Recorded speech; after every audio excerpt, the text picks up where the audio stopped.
In an effort to keep our information as up-to-date as possible, we do want to make mention of some important news that was released after the recording of this current episode. Yes, Clark, we'd like to bring up 3 significant events that have happened at the beginning of fall camp. One, to start off with on the injury front, projected starting center Warren Erickson has suffered a hand injury that seems to be lingering and could possibly miss a couple games. Where the status of missed time is unknown right now, but it seems to be that we'll have a redshirt freshman that's highly touted, Cedric Van Pran. It's a guy who could step in. A veteran like Jamari Salyer could take some snaps at center as well. And at least Matt Luke has a lot of time left in camp to figure out who he wants to rotate in and out, and have a Marius Mims, a highly touted freshman, come in. You can plug him in. He's got a lot of pieces to play with to put all across that line right there. So we'll see how that goes. But right now, Warren Erickson is currently out. And also on a more sad note of what we've heard is that transfer Eric Gilbert from LSU has come in, and it was just reported here that it seems that he is still with the team, but just not participating in football activities, as they have stated that some mental health or just some personal issues that Eric's dealing with right now.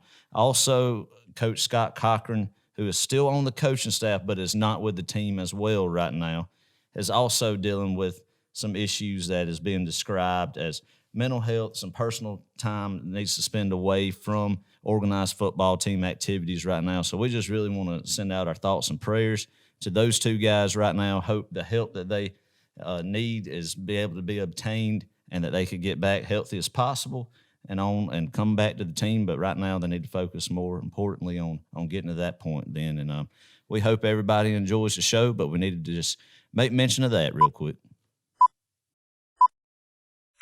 You know what we need to do if we win the national championship in Indianapolis? Everybody has one of these old Coke bottles that we have here on display. 1980 national champions. So 41-year-old Coke, I think. Yeah. We're going to pop the top off and drink it after we. That's what we're going to do. That's what we're going to do. What you think? I think we're going to get cancer or something. I don't know what it'll do, what the health effects will be, but we may need to consult our doctors for that one. We'll study up on that, but I think that's what we need to do. Yeah. I'm drinking this Coke bottle if we win the national championship. You heard it here in first. Indianapolis.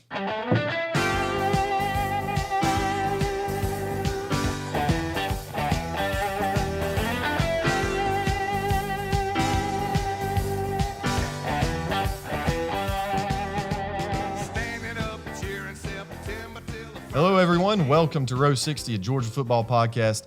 My name is Clark Gaines. Alongside me here is Adam Thornton. He is my cousin, my friend, and a DGD. On this episode, we are going to be talking about the 2021 football season. We're going to break it down, talk about the roster, offense, defense, special teams. We're going to talk about the schedule, who poses a threat to Georgia, and we will also give you our playoff predictions and a little bit of a spoiler alert, Adam. Yes, sir. I think that both of us think that we're going to make it. We're going to make it this year. A little bit of a bold statement there, but we are confident in this team, and we're going to tell you why on this episode. This is episode, by the way, number 2. Number 2. I'm surprised we came back to do this again. Well, I mean, we got roasted by some people. There's some people now that gave us some good compliments, but. Well, Clark, here we are. Episode number 2. As of this recording today, we are 27 days away until the dogs tee it up and the world is spinning back on its axis again. That's right. And all is right with the world. The stars are aligned and Georgia's teeing up the football. I mean, let's do it now. It ain't long now, brother. Let's go. It ain't long now. And as of when this episode's releasing and the people are going to be seeing it, will be roughly, it'll be 17 days away from there. Yeah. So, I mean, it's just getting closer and closer. You count down the days, juices are flowing. It's talking season. You're getting to the end of talking season. Right. And let's go, baby. And I tell you, look, these players, I know they know how important it is to strap on the red and black and to wear the G. But if Kirby Smart would put us on a kickoff just one time, just let us go just straight downfield and just go hit somebody. Just run through a brick wall. Just run through a brick wall. Like the A&M 12th man. Oh, man, we need that. We have that just much energy just pent up and ready to go. And all we can do is bark. But these players, man, they get to go out there and actually do the dang thing. That's it. And, I mean, you can't help but get fired up about it, man. And you know, you touched on it that you and I both think, man, this could be the year. And I know every Georgia fan thinks that. And most of them, every year the hype gets built around, is this the year? Is this the year that we can break through for the first time since 1980, And I don't know. I feel like now here recently in the past years, we've kind of gotten to a split fan base in the way we kind of approach a season that some fans like myself, I'm in this camp, Clark, and I feel like you are too, is that if you're going into the season, you're a glass half full type person. Yeah. You're going to be like, this is it. This is the year. Everything's going to go right. The ball's going to bounce our way in games when we need it to bounce our way. The injuries won't happen that have happened before and decimated our chances before.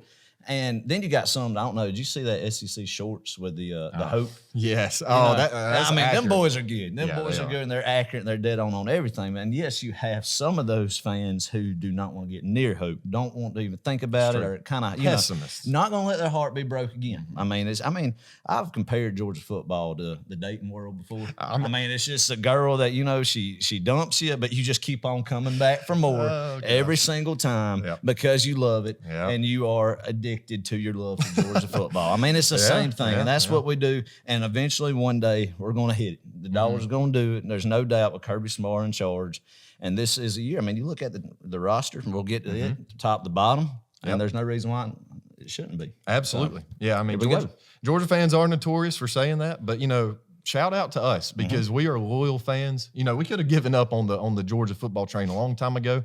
2012 Alabama SEC championship. 2013 Auburn. Just game after game after game.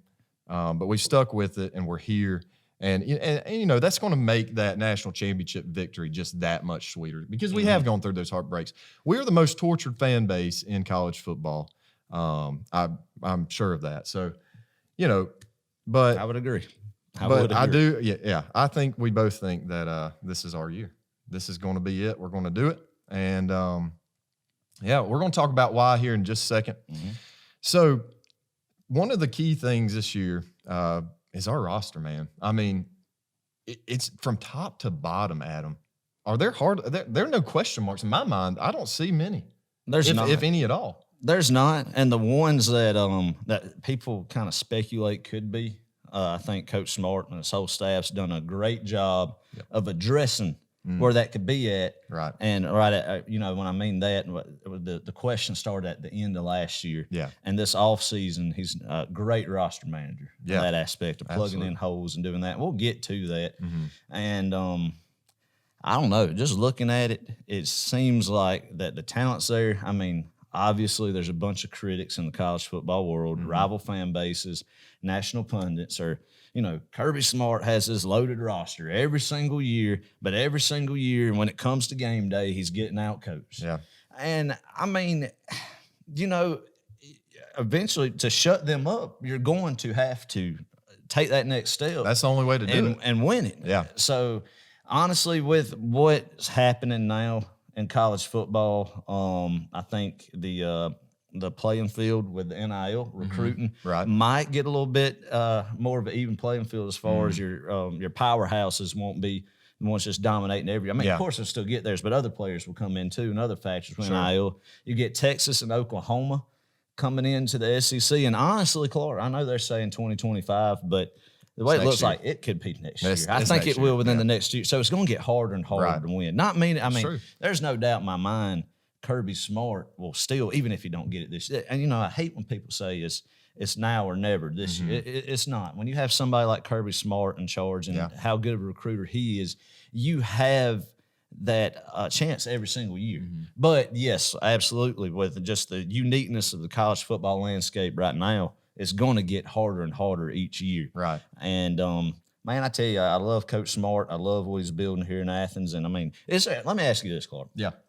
Right now, since it's talking season, since it's, we're previewing the season, is there any coach, you throw away his mentor, Nick Saban, right? Not in this argument. Yeah. Is there any coach in college football right now that you would trade Kirby Smart up, straight up for? Absolutely not. No. I don't. Not a chance. And Lincoln Riley's a good coach. Ryan Day's a good offensive mind. And Dabo is Dabo. He has his 2 championship rings and everything. But looking at it, I wouldn't. I wouldn't. I think when you look at the overall work Kirby has done, Right.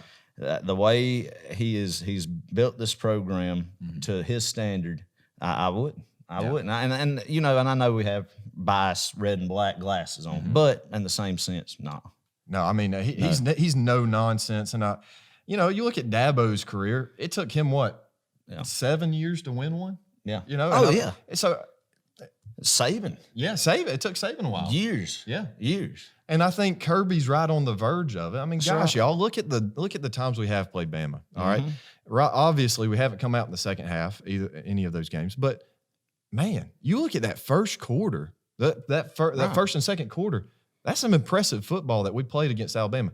And guys, look, as long as we can play a 4-quarter game against them, we're going to beat them. I mean, and I could definitely see it this year. Once again, we're going to talk about that. We're going to talk about the SEC championship here in a little bit. One more thing about that too, about you know, defending Coach Smart, because that's something that hits me when I hear that. Something just really bothers me when the criticism for him comes out. But you look at his record. I mean, what we mentioned: Lincoln Riley, Ryan Day, Dabo, and of course Saban, obviously, and Brian Kelly, Jimbo Fisher. That's some of your top tier collective coaches. Right. Look at Kirby Smart's record. Oh, it's great. Against Jimbo Fisher. He's beat him. Yep. He's beat Brian Kelly twice. Right. He's beat Lincoln Riley. So you look at that, and against these top tier coaches, outside of Saban, and he hadn't played. Well, he's about to play Dabo, of course, and he hadn't played Ryan Day yet. Yeah. He has done. I mean, he hadn't lost. That's true. That's true. So I mean, none of Nick Saban's disciples, you know, have beaten them, which is a little bit sacrilegious. I don't like how people compare Nick Saban to Jesus, because he's certainly nowhere near that. Neither am I.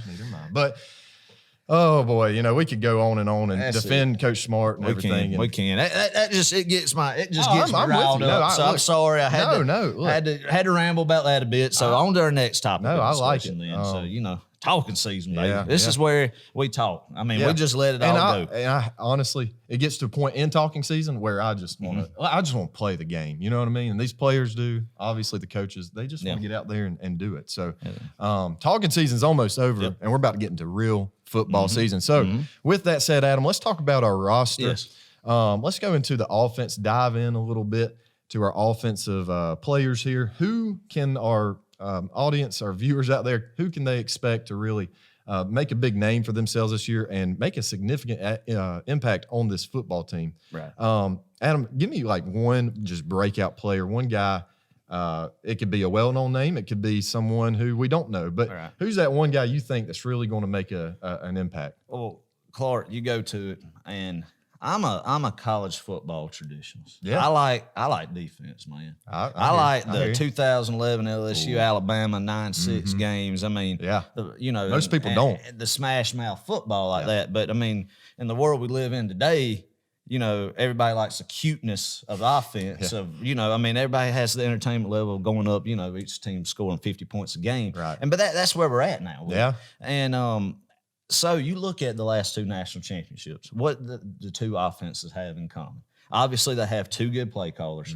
Joe Brady in 19 for LSU and Sarkisian last year for Alabama. Great play callers. But they have the ability to get their playmakers open. So I think now what you see is wide receiver. Look at all the consistent playoff teams here since the playoff era started. Yeah. Wide receivers become a position you got to dominate in. Absolutely. I mean, last year, you know, the Heisman Trophy winner, Devontae Smith, was a wide receiver. Yeah. So, and I think that's where, honestly, where Georgia has fallen short at, yet is getting just the dominant receiving core that we can, you know, that LSU had in 19, that Alabama had last year. And because you got to have receivers that are able to get out in space, get the ball to them. And then you got to have a field general, somebody like Mac Jones, who is accurate with the football, Joe Burrow, of course. And when you have all that combined, then that's when I think now is when you're at championship level football. Sure. And looking at this offense now, I believe the pieces are there. I do too. People don't realize how much last year was tough on, of course, Coach Smart, but Coach Todd Monken. Yeah, just coming year in. Zero. Yeah, he comes in and COVID hits right then. Yeah. So no spring football, no summer workouts, and a weird schedule and a lot of uncertainty going through the summer of are we going to play football or not. Yeah. So I think people don't realize how huge it's going to be that he's had a full season but even bigger, a full off season to get with guys like JT Daniels, implement his system, and kind of just get more connected and build that chemistry. So one guy I think, and I mean, I know it's a lackadaisical answer in the sense of, but it truly is JT Daniels and his ability to get people where he needs to be at and be accurate with the football. So I will say JT Daniels, and then I'm going to go one step further for right now talking about it. I think you saw Big O, Darnell Washington. Oh, yeah. From the Las Vegas kid out there. From I think last year you saw he got the ball more when JT especially was at the end of the year. Yeah. And you saw that he was a matchup lighting nightmare for linebackers. Well, who do you put on him? You can't.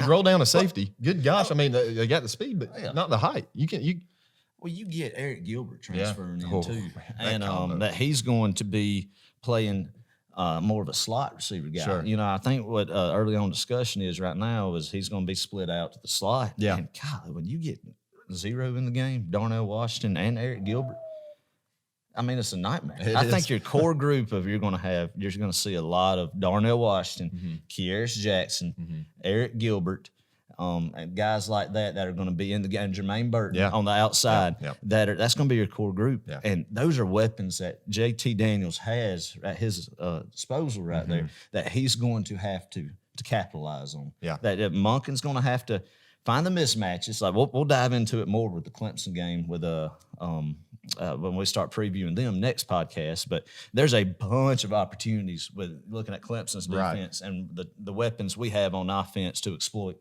with them. So man, it's exciting. I don't think on paper going into a season there's been a more talented from top to bottom offense. This is, and I've talked with other people about this. Yeah. But man, this is about the most loaded offense Georgia football may have ever seen. Oh yes, top to bottom. You're exactly right. No doubt. And if you don't mind, Clark, I'm going to go through here. Yeah, and let's go. I've just kind of put together, and for our audience, there isn't an official depth chart out right now at the time of this recording. I mean, obviously, fall camp just opened up at the end of last week, so really they hadn't even been in full pads yet as we're recording this. But we put together a little bit of a note of what we would think the top two would be at each position. So we'll start with the offense first. And the quarterback, obviously, we've been talking about JT Daniels. Right. The transfer from USC last year, knee injury. People really don't realize that he wasn't 100% even in the time he played. So I think you're going to see a different quarterback and play in him. You know, and I think going back to that point with Monken, that man, going into a preseason knowing who your guy's going to be on the quarterback position, that's important, guys, because if you start splitting reps with 1 and 2, the 1 and 2 quarterback, that takes away from that starting quarterback. So it's good to have that number one guy going into the season. You got Todd Monken; they've got a full off season, full spring, full summer, and working with these weapons. I mean, guys, we're going to see a prolific offense at the University of Georgia this year. Yeah, I mean, that's where we're at with college football now. You got to be able to score, and you got to be able to get in a shootout and win a shootout. Right. You got to adapt. I mean, the game has changed. You look at these past few national champions, like you were speaking about. The game has changed, people. It used to be run and pound the football, SEC football, baby. That's what it was about.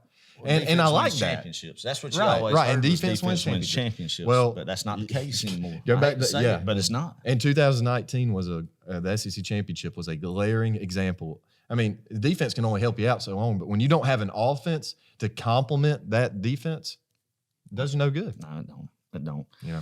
It don't. And I mean, that's something we've learned and we've seen evolve in the game. But so quarterback, you're gonna have JT Daniels and Clark. I think the scenario too is you think about it now. Now, good Lord willing, we'll knock on wood. Yeah. This doesn't happen. But if JT Daniels has to come out of the game, especially let's talk about it in Charlotte, week 1. Let's say it's in the third quarter. JT has to come out of the game for a little bit.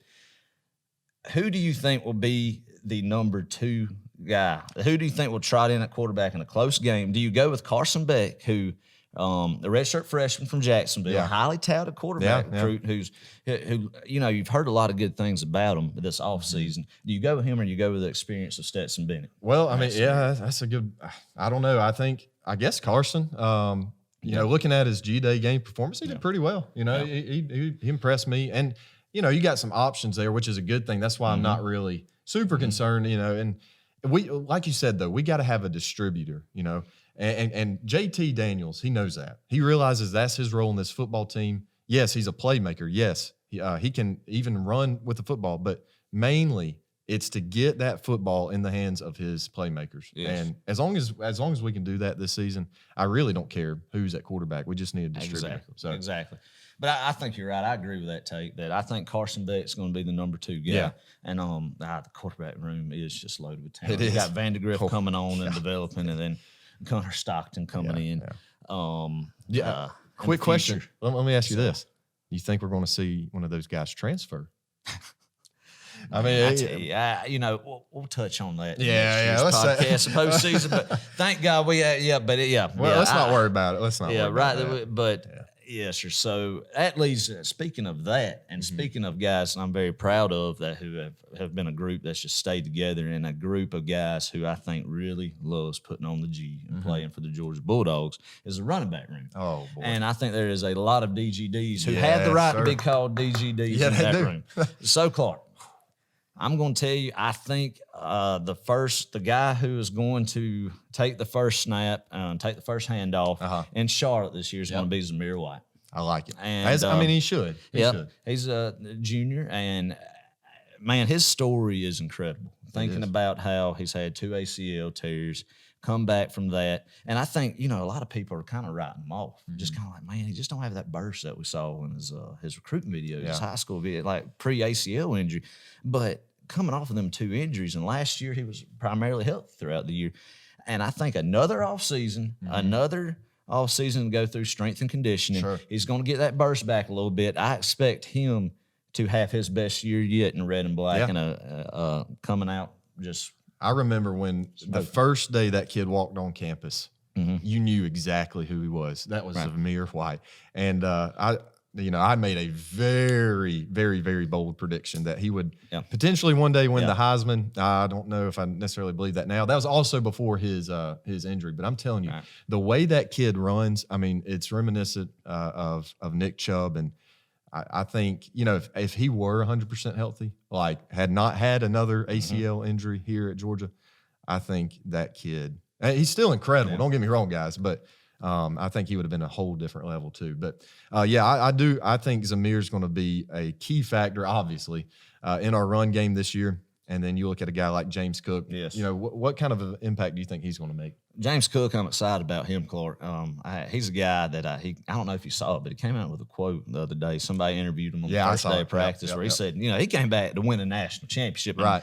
I tell you what, when I heard that fired me up. Listen, you know who that reminds me of? I mean, Sony and Nick in 2017. And Bellamy and all them guys coming back. And that's what the difference has been. The talent has been here since 17. And there's been some great guys come in that locker room, but the team chemistry and what you need to get, over that hump and that next level is you got to have leaders. Yes. You got to have guys who's going to reel in the locker room, and guys who just show good composure, a good head on their shoulders, and they go out there and they attack every practice day with the mindset of I'm going to get better. I'm going to take every rep 100% full strength and push everybody to get better. And guys like James Cook, who as fans you love seeing that man because you know that guy bleeds red and black. Absolutely. And talking about him on the field, I think he is going to have a phenomenal year. I think in being able to, be, of course, line up at the running back position. But I think you're going to see him split out. Yeah, he's going to be that utility back this year, you know, and that's a kind of a key guy we've always had in our offense. It's kind of a staple is we do have that utility back guy that can line up in the backfield or he can split out. So that's important to have, certainly. And then the next on the list is going to be sophomore Kendall Milton. Yeah. And God, what a stud he is, you know? Clark, I'm going to make a bold prediction, man. And I hate saying it. I think everybody's going to get their share of handoffs. Yeah. But I think by the middle of the year, that might be your number one guy. Wow. Dang. Kendall Milton. I think that is kind of the question up with everybody right now is will Kendall Milton take that number one spot? Wow. And I think he's that big of a stud. Yeah. And I just one more year in the weight program. Right. One more year, just bulking up and being in Georgia's strength and conditioning program. And I think he is going to be a guy that's going to be dangerous this year. And I do believe he'll be RB1. at the midseason.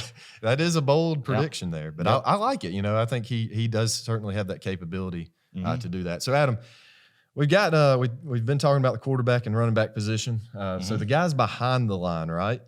How about we talk about the line in general, the offensive line here, and what kind of guys are we going to be looking at? Once again, it's kind of speculation. Right. As of the recording of this, we don't have a concrete depth chart, but we can speculate. We can certainly do some speculating. I can tell you that right now. Yeah. So let's run through some names on the offensive line there. Who you think is going to be the guys playing? Yeah. Who's going to be trotting out on the field against Clemson? Well, let me start off by saying, Matt Luke, what we said about Todd Monken coming in, not going through last year, a spring and a summer with his boys, just, with what happened, and then just jumping into the season. And then this year he's got that full off season with his core group.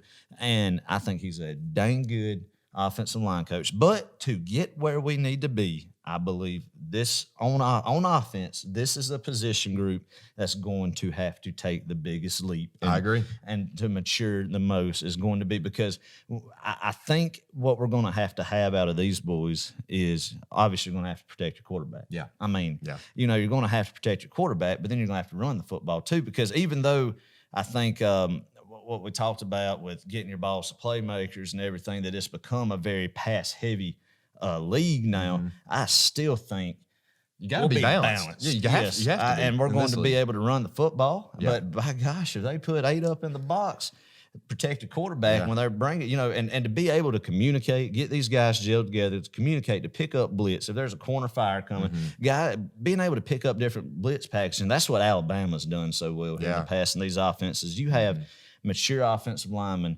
who anything that they see are going to be able to pick it up and communicate well. So these guys, I think, are going to be the biggest key to, if we want to get to that, say, and I don't know, have we talked about, do you think a successful offense right now is averaging 47 points per game? I mean, that's crazy to think about. But for real. Yeah, I think that's where we need to be. I think that's where we need to be. And I think that is where we will be, within the 45 to 47 points per game range.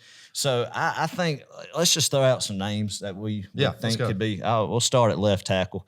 Jamari Sawyer, I believe, a veteran guy.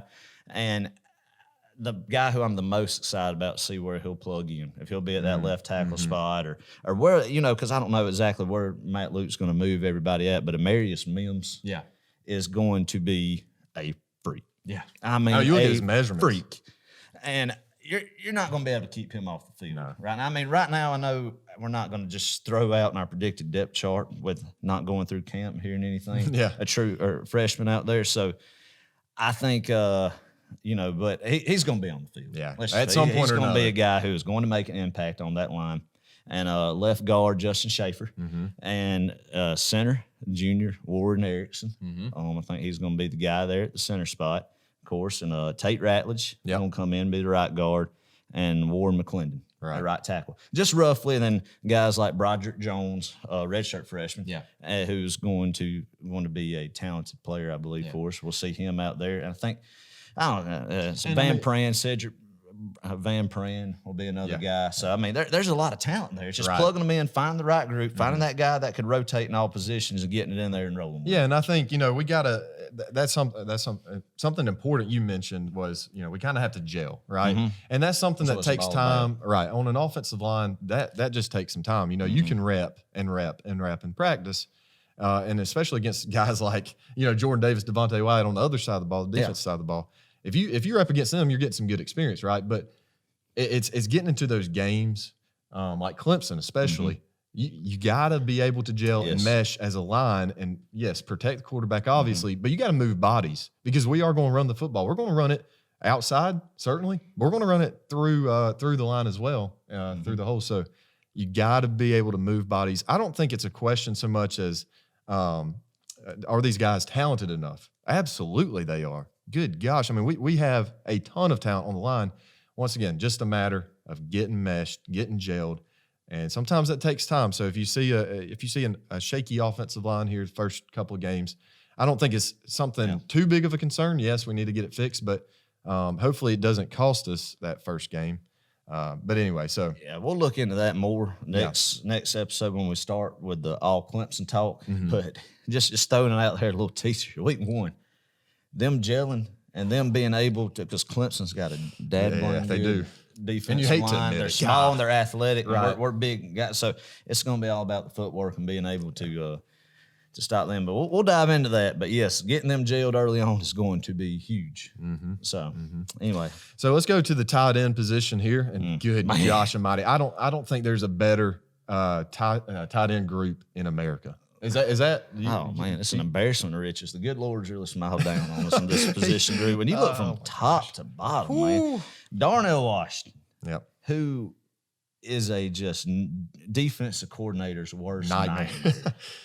And then, I mean, you got Eric Gilbert, who honestly, we're not even going to consider him in this conversation. I mean, he could play tight end, but he's going to be more on the slot. Right. And then you got John Fitzpatrick, solid guy, a blocker that's coming back. I think, I don't know as far as one, Darnell Washington will be number 1, but I think there's going to be times where you'll see a bunch of 2 tight end sets that will have Fitzpatrick and Washington. Then Brock Bowers coming in, man.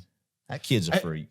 I mean, just reloading. It's just, it's amazing. And I mean, it's just like the toys that that Todd Monken has to play with is it's amazing. It is from top to bottom on that offense. So, and it makes me hopeful that we've started recruiting these guys right and bringing them in, that we're going to start using them. And man, you hear every armchair, or what's it called, armchair quarterback. Armchair quarterback. They say that's what we do. We need to throw to our tight ends more. My dad being one of them. And there's some truth to it. I agree. I certainly agree. But man, you gotta implement them in your passing scheme in order to do that. And you got to get a guy who wants to throw to tight ends. And I can tell you, I think Todd Monken does want to target these. I mean, why would you not? Yeah. I mean, so. Well, yeah. I mean, the mismatches you'll have on guys at the second level, the linebackers, that will be that you can put Washington in place of getting them matched up with those guys, and then bam, right there. Yep. So I mean, it's an embarrassment of riches. Embarrassment of riches. That's true. So how about we move to the wide receiver group, Clark? I mean, this is a position group. As I said earlier, that in college football today, you have to have dominant wide receivers. You have to have guys that can get open, that are good, can separate and stretch the field vertically. And you got to, of course, have the quarterback that we have to get the ball to them. So let's talk about this group. I think Jermaine Burton coming back will be a guy on the outside that's going to be a vertical threat. And then I believe one that thankfully has come back good is Marcus Rosemary. Jack Saint. So, getting hurt last year in the Florida game is really coming into his own before then. Right. And from everything that you're kind of just hearing. I mean, we don't really hear it. We don't have any inside information, but just the chatter there is like, oh, this kid's coming back pretty strong, looking good. And I tell you, that Florida game, I mean, he made some big plays. Up until that injury. Yes, he was coming in. And people talking about Justin Camp early on right now, that he's getting open in these one-on-one drills and really looking the part. Yeah. So. Kid, gosh, I mean, you got Arian Smith, Adonai Mitchell, Kearis Jackson. Hopefully he'll come back strong there. And then we haven't even mentioned this. Well, we have mentioned this name, but not in this role. Eric Gilbert. Yeah. I mean, he's going to be the guy that's going to be on the field in the slot. You're going to have A.D. Mitchell. I mean, golly, that kid right there. The stuff you already hear in the hype being brought to him as a true freshman is it's exciting, man. You're going to see he's going to contribute. Kearis Jackson, a veteran guy. He's been out there, played a lot of football. He's going to be a guy that is a great possession receiver.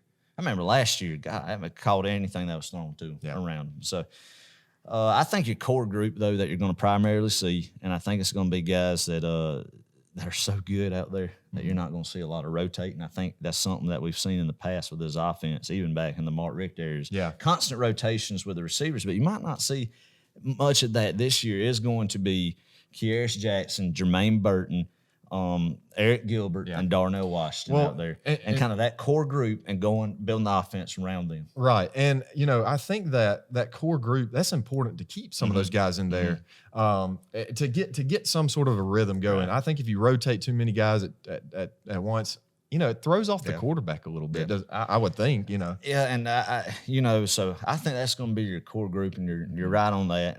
And JT Daniels has done an unbelievable job getting in that wide receiver room and developing a relationship with these guys. From everything you hear, you read about, is that he's been a fabulous leader with getting out there and developing some chemistry with these guys, even more so than when he came in now.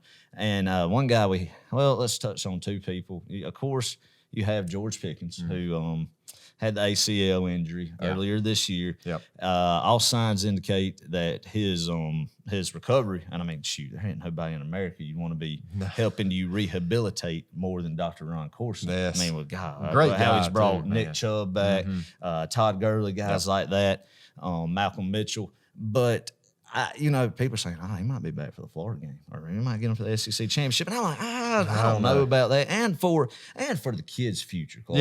You don't want to push them back and be like, we need George Pickens back, especially with a receiver like that, man. Making those hard cuts and stuff. That's tough. A knee injury is not something you want to really mess with.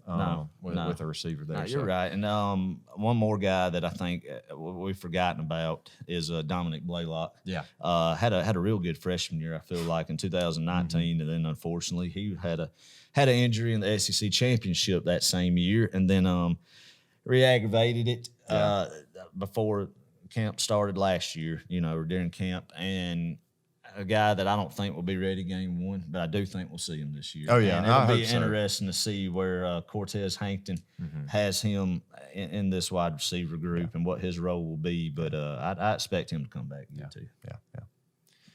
Well, man, that's a lot about the offensive group. Hopefully that gives our viewers a little bit of insight on this season. That's, once again, that's all, not all, but mostly all speculation there.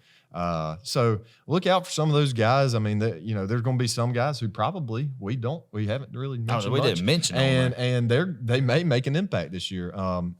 Lord forbid there be any injuries on either side of the football on any team. I mean, but it's bound to happen, and hopefully, we can limit those injuries and they're nothing too serious.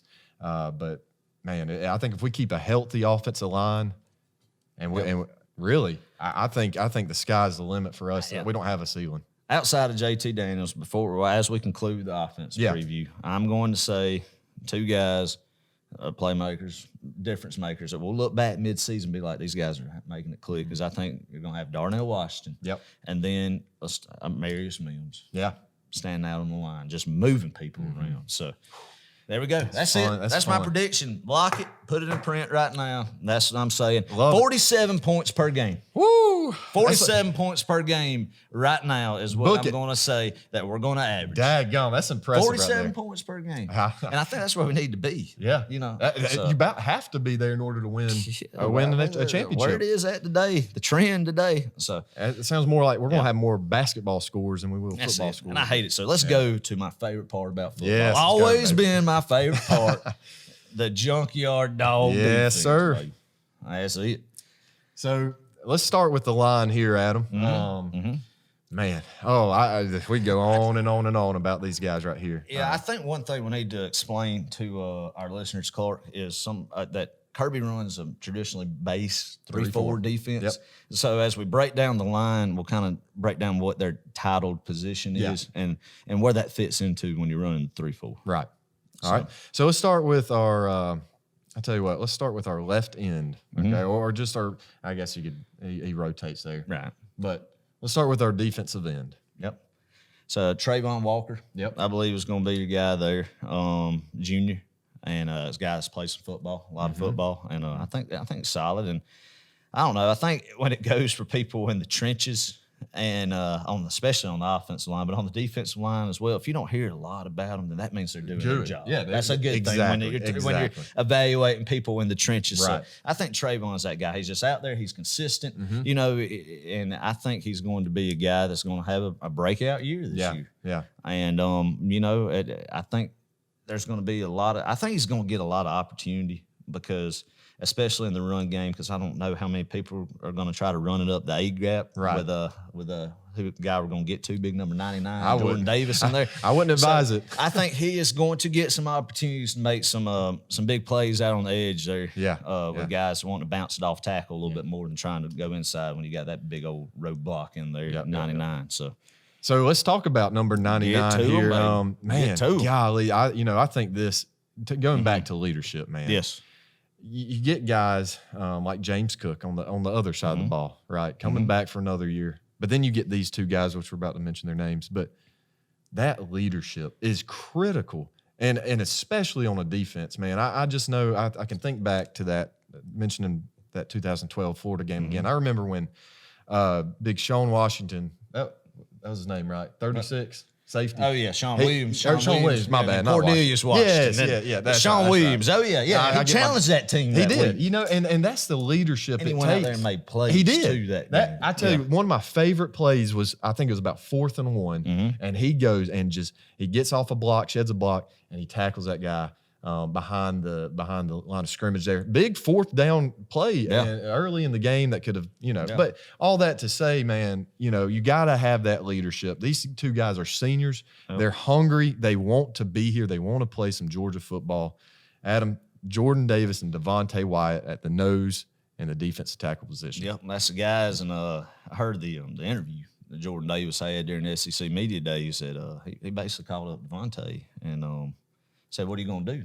And Devontae says, "I'm coming back." And said, "Well, all right, we want to run this thing back." And he's like, "Yeah." Let's and do he it, said baby. he's coming Yes, on. sir. So he's like, "Let's go, let's go." And I mean, you just hear him talk, and you can tell he loves the game of football. Yep. For us fans listening to his interviews, this is a guy that loves being in Athens, loves playing football and in Athens, and a guy that I think will be the rock. He will. This team. Yeah. When he went down, when he got injured, you saw how much of an impact that was. But I think Coach Smart's best recruiting job was getting Jordan Davis back this year. Yes. He will be the anchor of the defense, and he will be a stud and a guy that I see up for a lot of rewards at the end of the year. Yeah.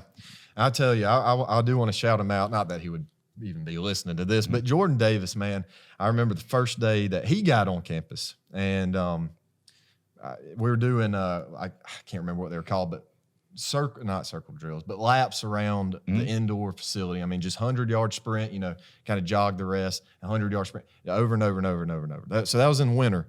And I remember, man, he was just so out of shape, and just big. But the way he has worked to get to this point is unbelievable. He has shed so much weight and gotten just good weight on, right? I mean, he's 6'6", 340 now. He plays like he's 7 foot, 500 pounds. But yeah, I'm telling you, he's a stud. And then we talked about Devontae Wyatt, and the guy who's going to be rotating on the line everywhere is number 88, Jalen Carter. Yes, sophomore, great freshman season last year, going to be in that rotation and make a major impact. So having Jalen Carter in that depth chart and that lineup too is another guy who's going to be a superstar. Yeah. He's going to be a superstar. I mean, his physical attributes are just off the charts. And a guy as a true freshman last year made an immediate impact and wouldn't expect nothing less this year with him. And that front right there, that front three, that kind of shapes our defense.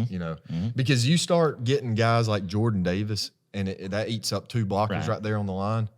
Then that frees up someone, an edge rusher. Exactly. You can't run a 3-4 defense. Schematically, you cannot run a 3-4 without a dominant nose defense tackle. Exactly. You can't. You can't. Yeah. So, and we have that. We have that. Of course, like we said on offense, the pieces are in place. And Jordan Davis is that guy, and Jalen Carter's that guy, Devontae White. A lot of good guys. Oh, yeah. A lot of good players. So let's talk about our edge rushers here, our pass rushers. Man, and this is an integral part of our defense as well. Let's talk about our Sam and Jack and Money and Mac and all those, crazy terms. Those linebackers there. Well, your Sam linebacker is going to be your strong side, outside linebacker. Right. Use a tight end side, and where it's a heavy bunch on the offensive side, that's where your Sam's going to go. And this year, the guy who I'm most excited to see play on defense this year is, we talk about Jordan Davis, all that stuff, is Adam Anderson, man. Because you go back to that being the armchair quarterback, sitting there on the recliner. Me on the defensive side of the ball last year as a fan in the stands who just, I'm just going to let my feelings not be known about who I think, even though I don't know near enough about it as these coaches do. But I'm like, why is Adam Anderson not in the game more? Yeah. Why is he not? I mean, it seems like when we're getting our best pass rush and our best push on the front is when number 19's in the game. So why is Adam Anderson? It seems like he's just coming in on third down primarily to be the pass rusher. So this year, he's the guy. Yeah. He's going to be the guy going after the quarterback. And to me, that's my him and another guy we'll get to in the middle, Nakobe Dean. But Adam Anderson and Nakobe Dean are going to be my defensive MVPs right now, looking at it. So I fully expect him on everybody to keep an eye on where number 19 is on the field. And he's going to make an impact. And see the penetration and the pressure that he gets on the line.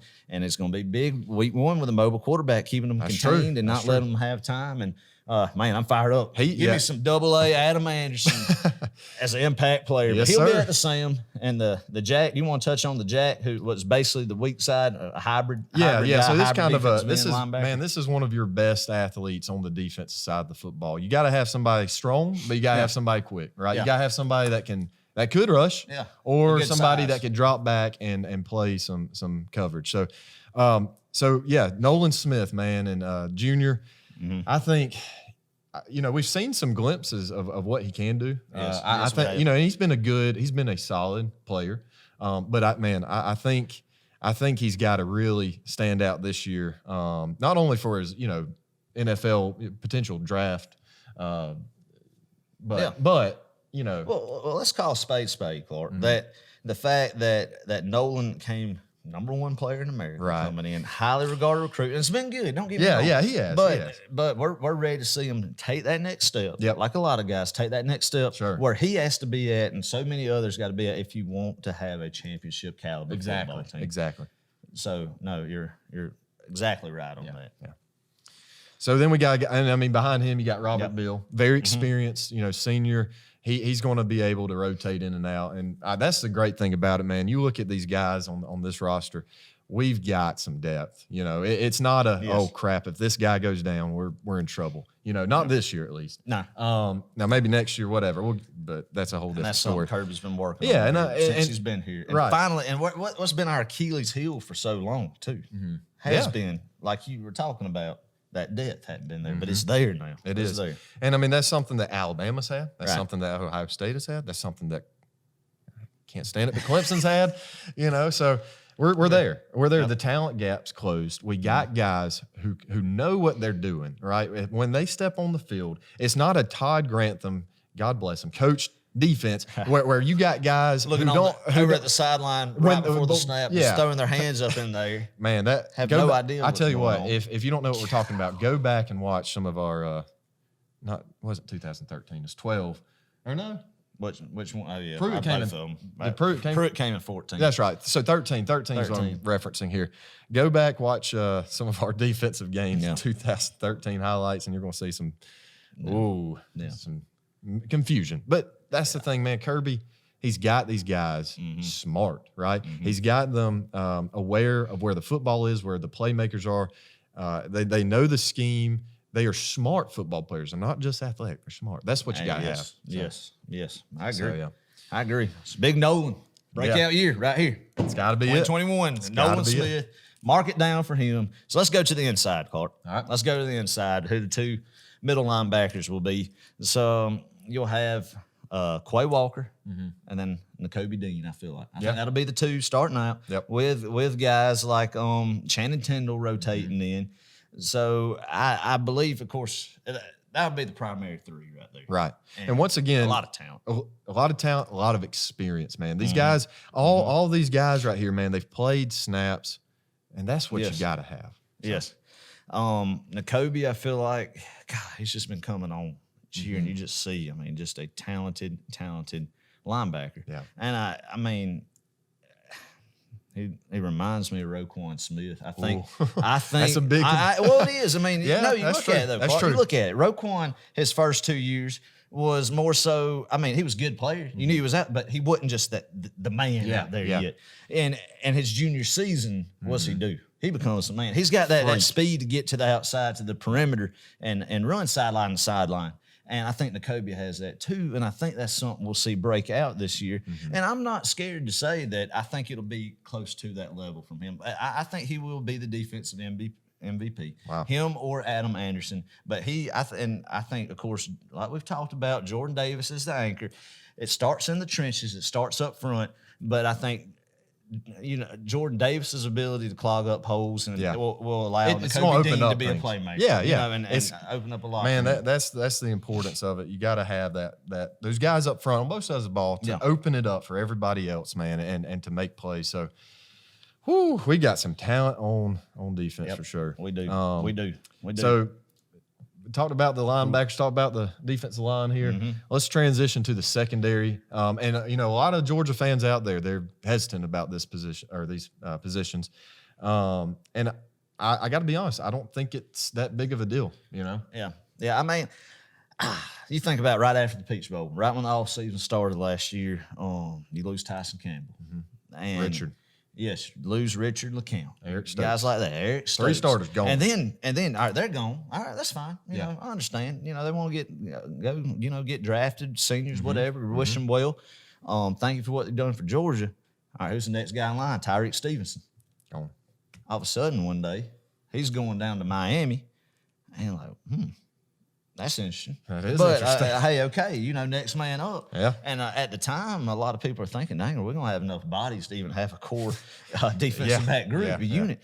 But that's what Kirby Smart does well is he goes out and he plugs holes where they need to be at. And a lot of critics and a lot of people who are going to be looking at this team, a lot of the media are going to say this is a patchwork secondary.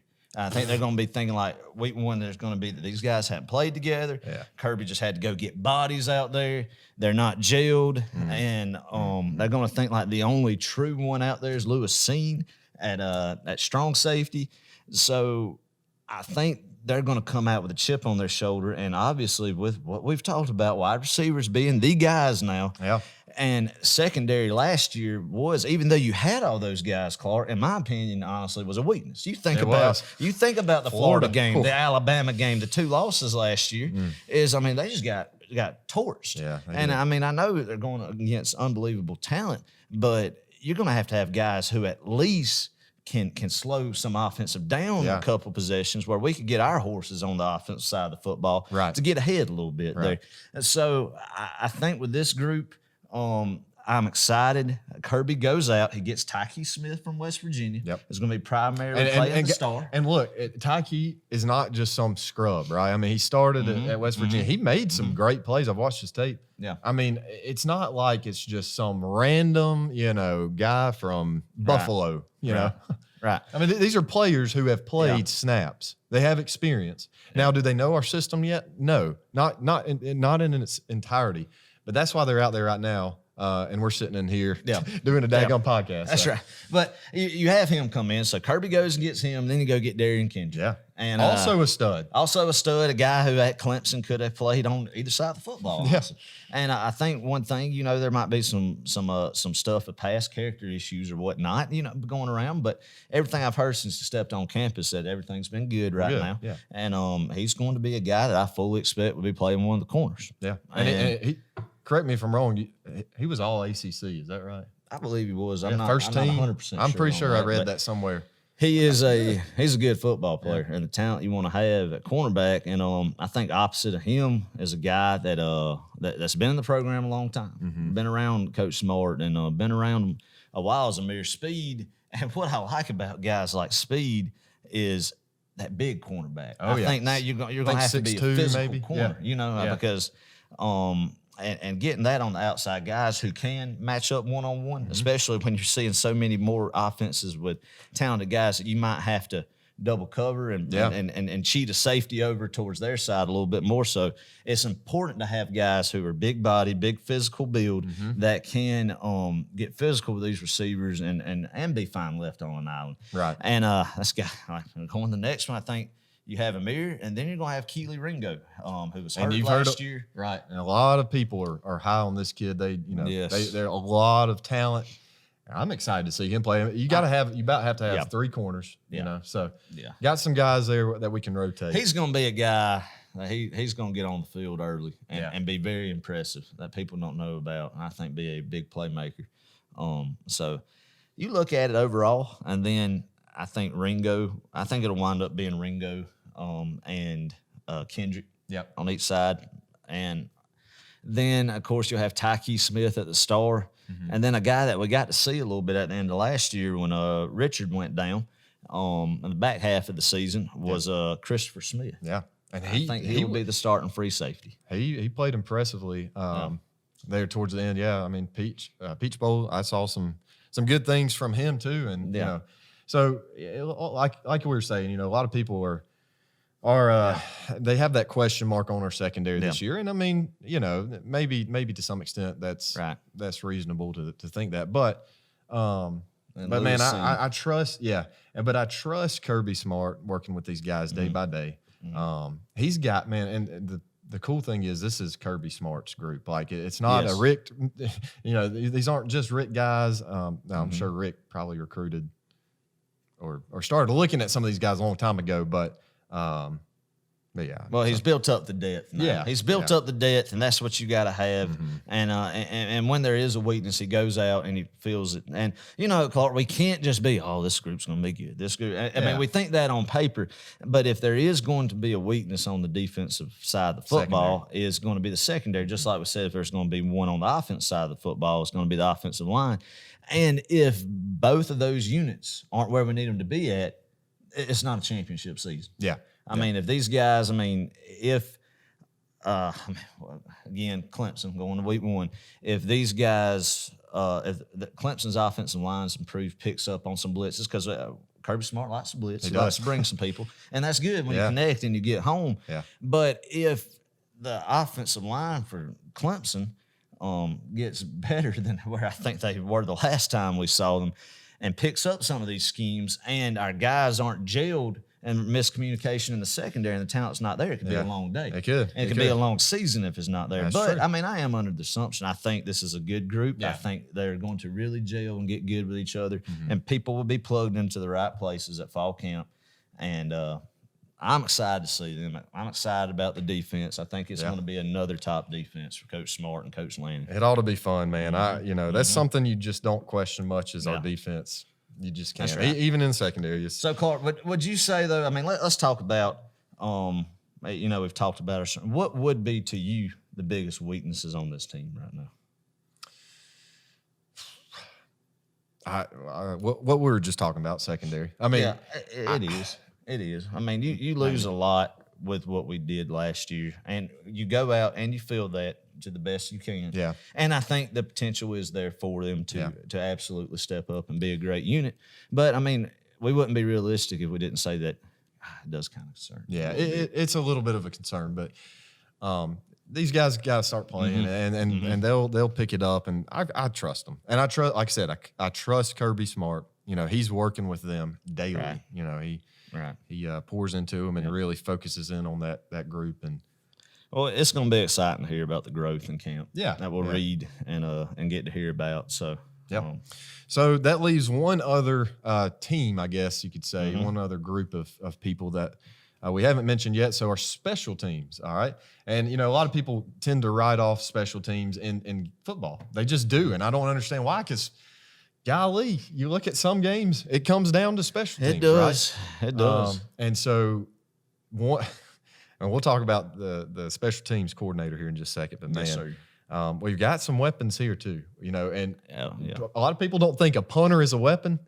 You right. I dare you to go tell that to Kirby Smart. I'm telling you, when you got a guy that can flip field position like that and get your defense on the field with the opposing offense inside of their own 20, that's important, guys. Consistently. Yeah, and then that means if you stop them and go 3 and out there, you're going to get the ball back more times than not on their side of the field. Right. On offense. I mean, that, like you said, that changes games. Yeah. That's a real good point right there. Something that's not touched on enough. It's not. When you're talking football is that fact. Yeah. Is how big a punter can be. Yeah. And that leads us to that, Clark. Tell us about our punter, a guy who can flip the field. Yeah, Jake and be a Camarda. weapon. I don't have any stats on the kid, No, but I mean, we ain't got no stats. it's we just know he could kick the football. yeah. Sorry. I mean, excited. so senior, you know. Getting excited about these boys. Whoa. All right, go ahead. Blew off. Go ahead. Tell us about Jake. So Jake, Let you him know, know, brother. Let him this is know. shout out to Khalil Holland. This is our I little believe cousin. Khalil's one of his favorite players, maybe. Only kid in America that has a Jake Camarda jersey. But we love it. We Oh love it. my gosh. Yep. And he proudly wears it, man. He knows who Jake Camarda is. Yep. But yeah, senior this year, and like we were just talking about, you know, this kid can flip the field. Mm-hmm. And when you're on you know, offense and it's 3rd and 14 and you're like, crap, you know, you're on 20 and just not things aren't going right, you know, 4th down, at least you got a guy who can play. Now, we hopefully, not that I don't like him and not that I don't think he's good, but hopefully we don't see Jake Camarda very often this year. We don't want to see him. He probably doesn't, for the team's sake, doesn't want to be out there either. Yeah. So Yeah, we don't need to be punting the football. No, away. That's no, not no. good. But in them it's good to have him. So yeah, Jake's gonna be good. A veteran guy. He's played a lot of football for us. So and the next guy I guess we'll talk about is our place kicker, Jack Podlesny. hot pod. I've also heard Jack Pod. I like that. Jack Pod's better. Yeah. Let's run with Jack Pod, baby. That's better than hot pod. Hot pod like that. That's kind of plays That's on the ride. lackadaisical. Yeah. That's lackadaisical. Yeah, like he we says, can do going off a better. hot Come on ride. now. Go with Jack Pod. Jack Pod. Jack Pod, that. baby. All right. I need to insert this clip here. I said I was going to buy a Jack Podlesny jersey. I totally butchered his name, so I'm going to play it right here. All right, if he makes this, I'm getting a jersey. Let's go! Polanski, baby! I don't even know how to say his last name! I'm getting a Polanski jersey! Yes! Let's go! Yes! Ian! Yes! Oh! Yeah, it's pretty embarrassing. Yeah. So I think the confidence he gained from hitting that field goal in Atlanta to beat Cincinnati in the Peach Bowl, it's going to be huge going into this year. Yeah. And I expect him to be a reliable guy for us. When called upon, I feel like he's going to be good for us. Yeah. So, I mean, shoot, can't complain about that. So, I don't know. I mean, let's talk about, I guess, going more so in the special teams. It's important for guys to go downfield, good punt coverage, good kickoff coverage. I think Scott Cochran has done wonders with that group since last year, coming in from Alabama, being his first year being an on-field coach. Special teams looked a whole lot better last year. They did. And I just touching real quickly on who I think is going to be our guys returning kicks, obviously. There'll be probably several that could have the ability, but I think most of the time it's going to be James Cook kickoffs.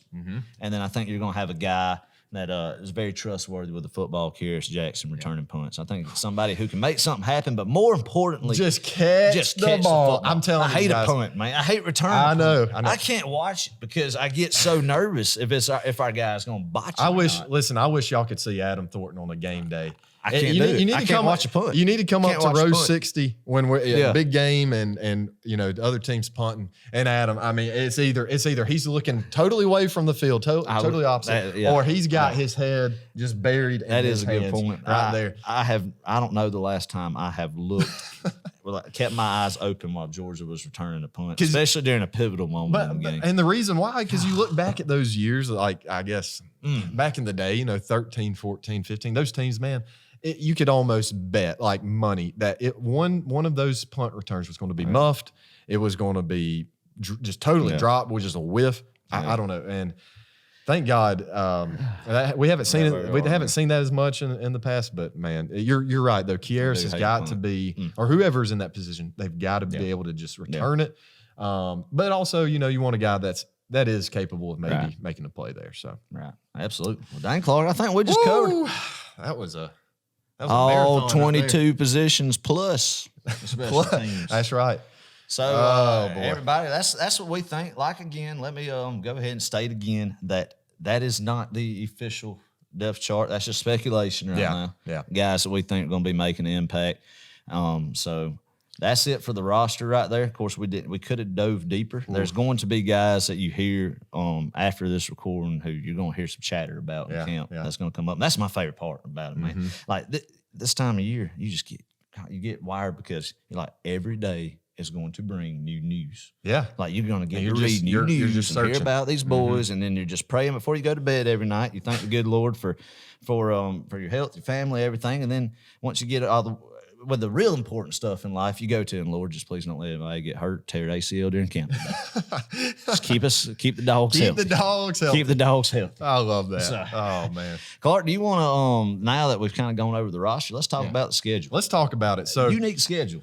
it is. I think a very, very, very winnable schedule. And I'm talking about all 12 games, on paper, just overview, right quick. Yes.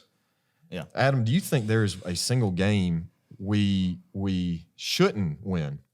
The one on paper, obviously, would be you'll be an underdog, Clemson. Yeah. And the national pundits are going to say that Clemson's going to be favored.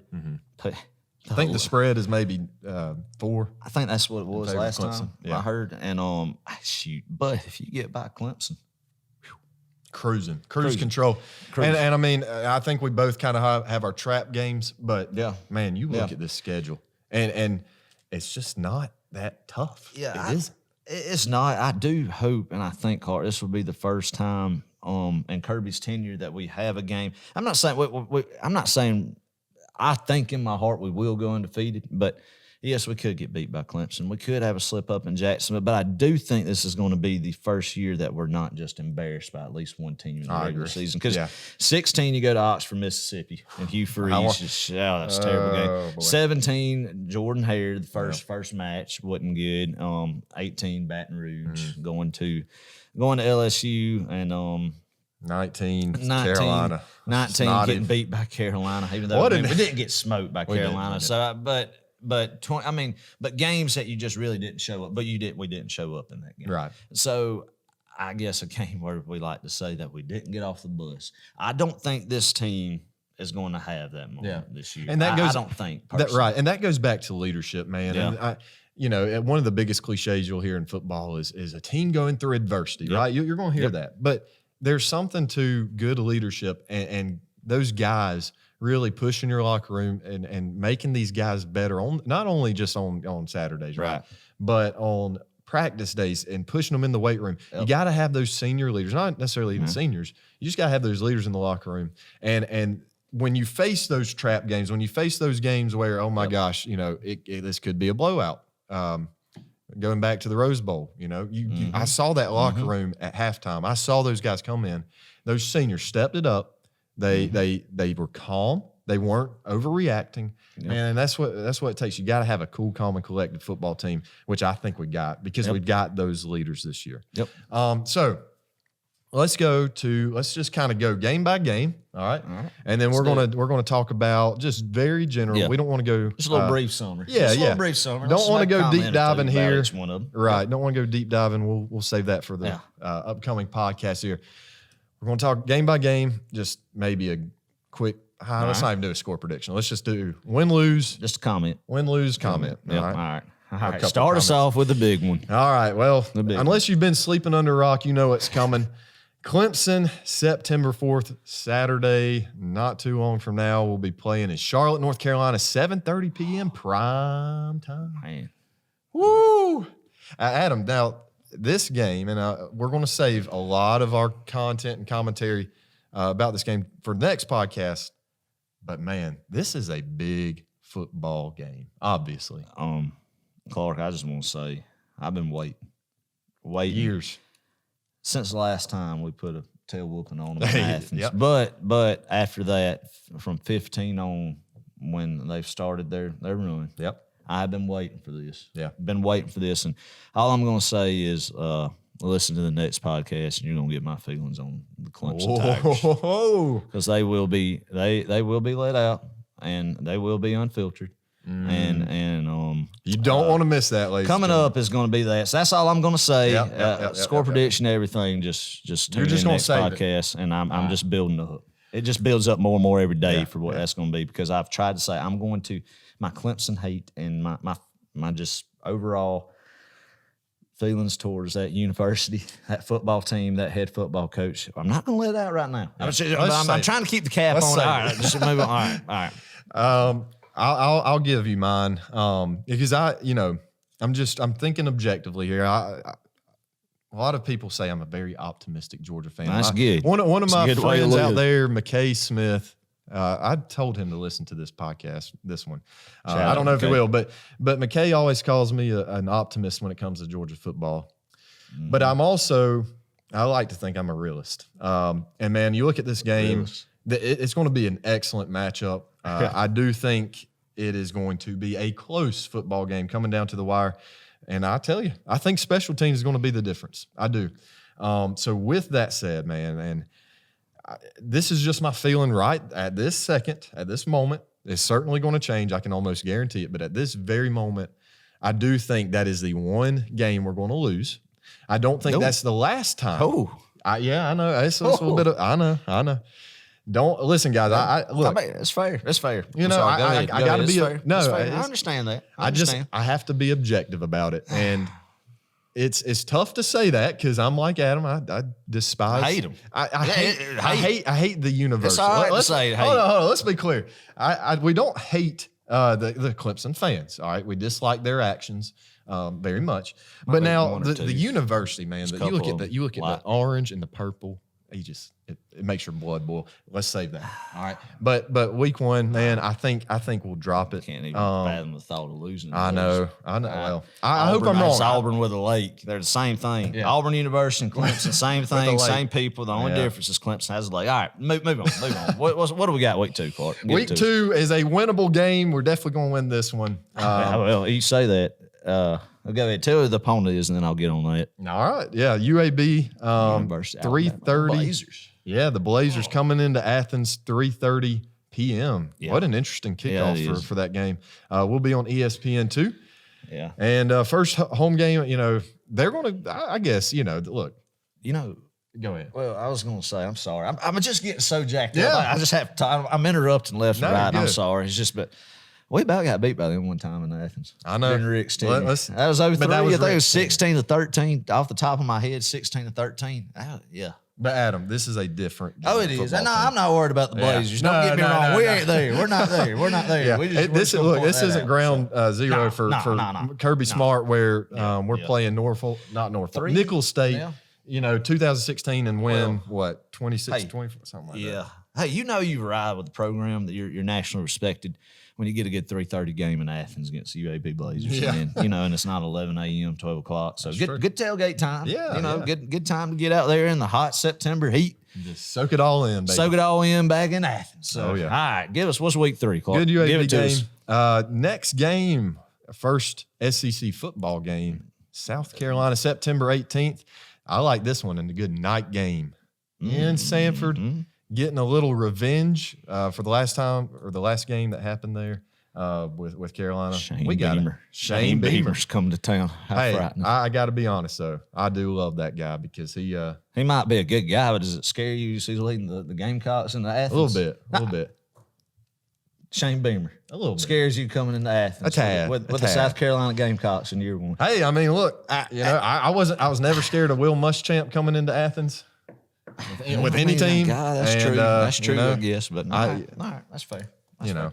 I think I think he will be good. I'm like you, Yeah. Clark. In all seriousness, I think he's a real good guy, upstanding guy, and I mean, we'll see how he's going to be as a head coach. I think he's gotten off to a decent start in his recruiting, and the guys he's pulled in. But this one isn't going to be a contest. No. I think Georgia's going to absolutely roll. Yep. I think it's going to be an obliteration because, like I said, what happened last time. But so that's September 18th. All right, Fun so that's fact- week 3. Yeah, fun fact. I will be. That might be the first Georgia home game I missed this season. Actually, listen to this. Here's my plan. I'm going up to Kentucky the night before that to go see Eric Church. It's the first show on tour. I can't miss it. If you know me, I love some Eric Church, but I might have to, pedal to the metal to get back home to get to that game because man, that's going to be a fun one. I agree. We're going to get the fourth quarter lights going. The red. Woo. Roll on with it. That's it. Yep. Next Can't game. wait. Next game is going to be Vanderbilt. So this will be number 4 on the schedule. They are not ranked number 4. I mean, that will be week 4. Yeah, week 4. Week 4. But anyway, up in Nashville, Tennessee, time to be announced as of right now.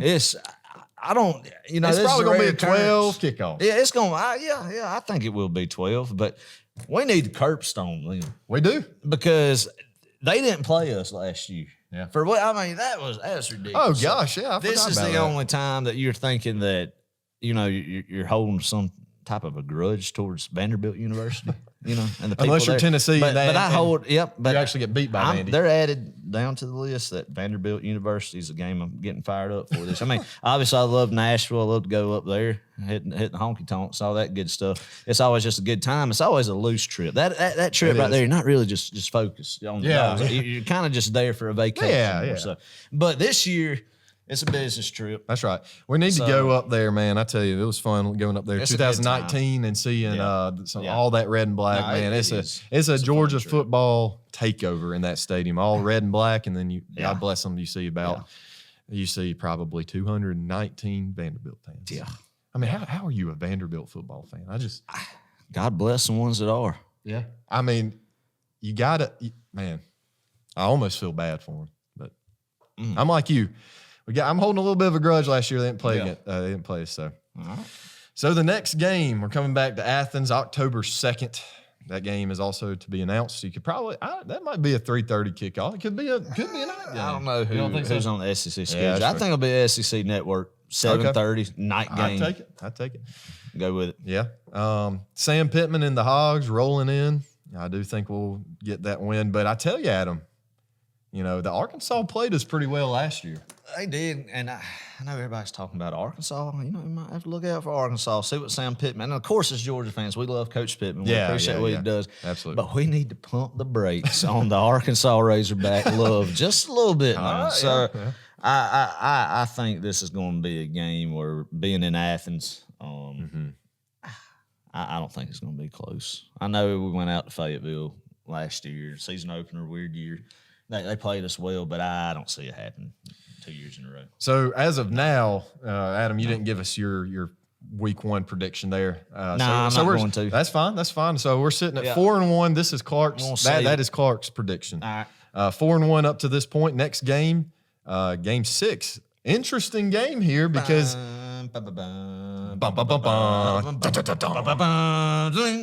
Yes. CBS 3:30 kickoff, baby. Absolutely will be. Jordan, Air, I don't know. Playing the War Eagles, Tigers, Plainsmen, whatever they decide to want to be Barners. Called. Yeah, Barners. I hate them too. I hate them. Toilet paper lovers. They do waste a lot of toilet paper. That's for another Sorry, we're not going to go down that rabbit hole. Auburn. Okay, Auburn. Gus Malzahn. Gone. Brian Harsin from Idaho, from Boise State. Oh, yeah. I was about to say, University of Idaho? I don't know. Boise State. Coming to save the program on the plains. Their savior is going to be Brian Harsin. And Mike Bobo's our offense coordinator, Derek Mason. I mean, he had to go get those guys. He don't have any connection to Mike Bobo. He doesn't have any connection to Derek Mason. It's like, you need to pull these guys in. They know the land print of the SEC. Of the SEC. And, been coaches in the league a while, and Derek Mason's been a head coach, kind of guiding them along. But it's unique. Brian Harsin. Who? Why did he not stay at Boise? It seemed like it would have been good. I think there's going to be an eye-opening experience for him coming down here coaching ball in this league at Auburn. Bo Nix, I think by the time we play Auburn, this is my prediction for that game. I do think we'll win. I know anything can happen at Jordan Hare, but I think going into that game, TJ Finley will be Auburn's starting quarterback, and Bo Nix will be benched. Ooh. You heard it here first. Wow. When we play Auburn, October 9th, in Opelika, Bo Nix will not be their quarterback. Dang. It's true. It's true. Bucket. You just Bucket. You just ticked off an awful lot of Auburn fans. He's going to get his Milo Sweet Tea NIL pulled because TJ Finley. And Bo Jangles because TJ Finley's going to take the job from him.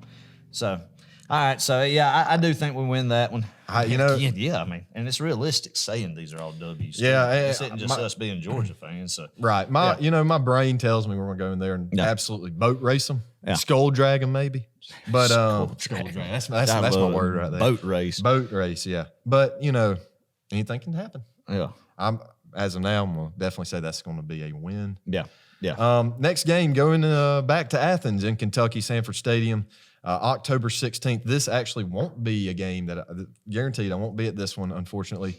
But fortunately, my cousin is getting married And I do get the pleasure of filming that, and I'm very excited. That's for them. always a good life moment. Yeah, it is. I do love It is. marriage. And I tell you, I don't know if I do it for many other people than my family. So, but I'm going to be there. I'm going to keep up with the game a little bit. I have to. It's part of my job now. Man. But no, I'm excited for him. But anyway, going back to Kentucky, Adam, this might be an interesting game. Kentucky. Oh, man, you got to look at Mark Stoops and really appreciate the job he's doing in Lexington over the course of what? I think he's been there since, 13, maybe 8 years. Yeah. And every year he just keeps building a more talented program there with a better base. I think they got a quarterback competition. They got a kid from Penn State that just transferred in, Will Levis. Is that his name? Yeah, maybe, possibly. Yeah. So I expect him to play. And I mean, we'll get to our predictions, but I think it's going to be between Kentucky and Missouri. I think they play early in the year on who will finish potentially second.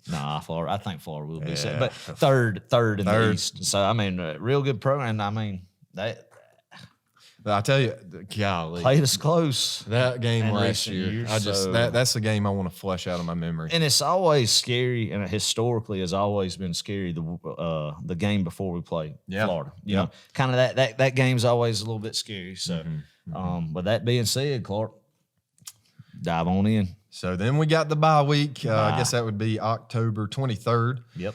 And that's, we're going to be doing a lot of preparation for the team down south, our arch nemesis, if you will. That The Florida stinking Gators. It's all about Florida. It is. Everything is about Florida. You think about it, since the year 2014, the winner of the Georgia-Florida game has gone on to represent the SEC East in the championship game every year. Yeah.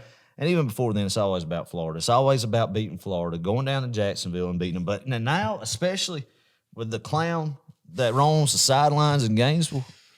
Oh, my gosh. I mean, offensive mind, whatever. Quarterback developer. Oh, man, most talented team they've had in years, 8-4. 8-4 in a pandemic. One-hit wonders. And they went 8-4. Yeah. You had a... Well, no, we're not going to get into this yet. And it is embarrassing how we lost down there last year. But that game, I don't think Dan Mullen has the ability to match Kirby Smart's roster talent year in and year out with how he recruits down there. Yep. I don't know if we'll go down there and boat race him. I hope we do. We need to pay back for that. But I do feel good about this year's game in Jacksonville. I like it. I do too. I think, after what happened last year, and you know what? If Florida were going to win one, I'll let them have the 2020 COVID season. I don't care. I mean, that season was kind of a wash. And I know, look, guys, this sounds crazy. I said this in Sunday school this morning. Yeah. But I said that I didn't really care to win the national championship last year, and that's kind of crazy. That's a weird take on it. But there would took it if it happened. Yeah, well, but there would have always been an asterisk beside our name because we're Georgia. There would have always been an asterisk, and the people would have always said, "Well, oh yeah, this team, whatever, got COVID." And so Florida was due one last year, but I do think we get revenge. We do win that. Pretty easily. I think about 10 points. Yep. That's my feeling now. Yep. Probably going to change there. So then after Florida, we come back home to Missouri, November 6th. This game is presented by Coca-Cola on the GeorgiaDogs.com. Speaking of Coca-Cola there, but definitely not sponsored by them. Adam, what do you think about Mizzou? Missouri, I feel like it's going to be the trap game. If there's a trap game on this schedule, I feel like one who could come up and bite you. I'm glad it's at home. I'd be even more nervous about it if it was in Columbia, Missouri. Yep. But this team, I feel like if you look at it, I think they got a good quarterback coming back as far as a guy who's just going to keep getting better. Right. I think the energy and the excitement that Eli Drinkwitz has brought to that program and some of the momentum they built last year in the shortened season in year one. Year two is always a big leap for coaches. It is. Historically, you look, that's a trend, and I think Drinkwitz is one of those guys. I think, like I mentioned earlier, they're going to be fighting with Kentucky and Florida for the second spot in the East, and we're going to win. I feel good about it, especially being in Athens, but that might be a game, honestly, Clark, that might be a little bit closer than we want to admit that it will be. Yeah. Well, I mean, you're coming off a Florida game, and right. I mean, that's what the big thing is. The high of winning down in Jacksonville and coming back, and man, but I think this team's mentality is way different. I think we're going to beat them by 14, and I know they are a solid football team in the East, but man, I tell you, coming home and. If we can just get over that Florida hump there, it's kind of, I mean, truly, it's cruise control from there to the SEC championship. And really, we could secure our spot in Atlanta with that game. Is that right? Yeah. So I think there's going to be a lot to play for. I don't think we drop it at home. I think we just we smoke them. So next week, my favorite road game. Adam, is this your favorite road game? It is. I hate to admit it, but it is. The stadium looks like a giant erector set, but I love going up, staying in Pigeon Forge, and then Knoxville, Tennessee. And what's unique, you get Tennessee on the back end of the schedule, what we've never had before. Yep. So going up to Knoxville is going to be cold. Pretty November dry. Game. Pretty dry. Fall leaves. Yeah, and it's going to be something that's going to be at the end of the year. Hopefully, we're not decimated by injuries, and we're rolling. Could be a very top rank with either just one loss or undefeated at that point in time. And in past years, this game would terrify me. Yeah, I probably. Yeah, I mean, and that's really not a knock on. No, it's not. And I know I take my jabs at Tennessee, and I will continue to be. But that program is truly a train wreck. Yeah, and years past they hadn't been, but so I'm not nervous year one under Heupel. Yeah, up there. I mean, that he could with time get them back to a little bit of relevance, but it's not going to happen this year, Clark. That's going to be a 41-10 type game again up there. I listen. I can't stand that university. I can't stand the colors. I mean, it's like 50 shades of orange up there. You got burnt orange. You got Donald Trump orange. You got Cheeto orange. You got throw up orange. Just a lot of different oranges up there. I don't like them. Can't stand them, to be honest. I do hate the color orange. It's awful, man. Auburn, Florida, Tennessee, Clemson. Yeah. Good. It's terrible. But I can't stand that place. But I will say this: they've got some incredibly loyal fans. Because I'm telling you, it had Georgia fans. Yeah, some trashy ones, some, and we got our fair share too. Georgia fans aren't an exception. But man, I tell you, going up there, 2019, God bless them. After they got beat by Georgia State, I looked at those people in that stadium, and man, just deflation. Deflation. Yeah, it's almost like someone just took a water balloon and just punctured it. Yeah, and you love seeing it, man. There's nothing like coming out of Nicholls Stadium with a win. Just the look on Tennessee fans' faces. It brings me pure joy when I see Tennessee suffer, when I see Georgia Tech suffer, when I see Auburn suffer, when I see Florida, when I see them all suffer. Like somebody asked me, well, who do you pull for besides Georgia? Who do you pull for besides Georgia? That's not. I don't pull for. I pull blasphemy. Yeah, I pull for whoever's playing Tennessee, whoever's playing Florida, whoever's playing Clemson, whoever's playing Auburn, whoever's playing Georgia Tech. And then if one of those teams I've named are playing each other, you pray for a meteor to come. Adam, tell us the meteor game. That's an important definition. Yes, define meteor game because we're going to use that. I guarantee you. Meteor game is a definition that came. I think early on, the origins for it, if you will, are probably, I think, more so in the heyday of the Tennessee-Florida game. That was an early season game, and Georgia fans CBS. referred to the spur your former games. Yeah, CBS kickoffs the season. But that was a meteor game. Like, God, you don't want Tennessee to win. You don't want Florida to win. So you just hope a giant meteor comes and lands on the 50-yard line and ends the game. So you don't have to see anybody win. Yeah. So that's it when Clemson plays Tech, when Tennessee and Florida, Auburn, all those guys get together and they play, and it's a big pillow fight. Then we call it a meteor game. So, oh boy. Anywho, yeah. Well, roll on the next one. I definitely we're think beating Tennessee. Bucket smoking them. It ain't even gonna be close. Don't even really need to talk about it. More worried about the next weekend opponent, Charleston Southern. Oh boy, I tell you, Charleston Southern. Who's their mascot? What the heck is their mascot? I think it's a Buccaneer. Buccaneer.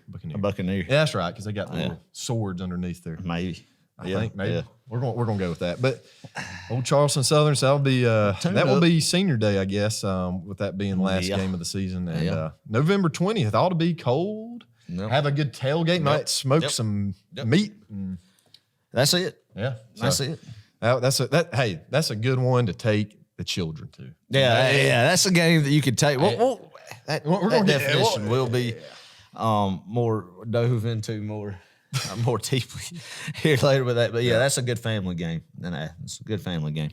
All right. Let me correct myself here. Last time I said clean family fashion fun. What did I say? Now, Clark, I don't know, but in the business, I think in the industry, you just let it go. Oh, you just roll with it? Yeah, you just roll with it. Make sure nobody. And I mean, but no, that's fine. But I think like for future reference in this industry that we're now in. Yeah. If there is a botch, we don't go back and correct it. We just act like it don't happen. All right. Yeah, we're just gonna roll with that. Then. Well, the next week. What's the season? What are we ending the season with? Oh boy, with our little brother, the trade school in Atlanta, the joke by Coke. Terrible fan base. Just awful, man. And I mean, look, there are a couple bunch of nerds. I want to give him some credit. Here's Adam here dogging them. Dadgum. Listen, I know a couple of Georgia Tech fans, and I love them as human beings, but man, they are. I don't know. Thankfully with Tech, you got old Jeff Collins. Yep. Who, is it Geoff? I've always said Geoff. We're blessed with a very unlikable group of coaches that are rivals for our team. Yeah. They're very easy to not like. Yeah. I mean, who wears a flat bill hat to a football game? Josh Heupel now, I'm going to have to, but G.F. Collins, I hated Paul Johnson. I mean, he just looked like a turkey. But Jeff Collins has made it very easy. And don't get me wrong, I'm a shorter guy. I'm not nowhere near 6 foot. But when I take a picture with somebody, I don't stand on my tippy toes with my capri my capri khaki pants.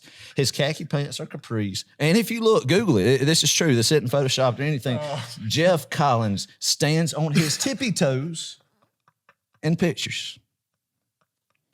I haven't That's seen all this. you need to say about it. I haven't even seen this. We'll put a link up on the Facebook page. After this episode drops, we're going to put a link up to a picture of Jeff Collins over at the trade school in Atlanta, the joke by Coke, with his stellar recruiting class coming in, standing on his tippy toes. Anyway, boy, we'll beat Tech.